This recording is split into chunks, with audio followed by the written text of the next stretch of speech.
ikaze muri ano makuru atekanye ikirere cyo kuri uwa gatanu igenekerezo rya 14 ntwarante mwaka wa 2025.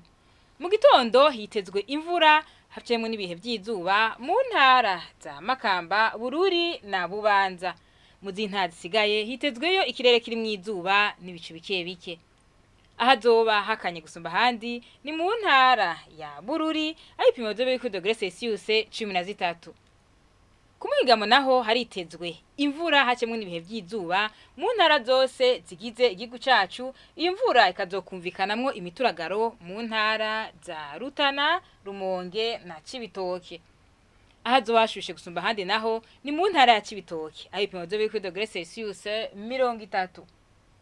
Mu gitondo hitezwe yuko izuba rizoseruka igihe cy'isaha 12 zirenga iminota 8 rirenge igihe cy'isaha 12 n'iminota 15 z'umugoroba. Hano rero niho harangira n'amakuru atekanye ikirere mwatubwiye ko Ijebu kijejwe ivy'ibirere makuru cyane kuyakurikirana Alice Ningabira ngene ko ndabashikiriza naho gutaha.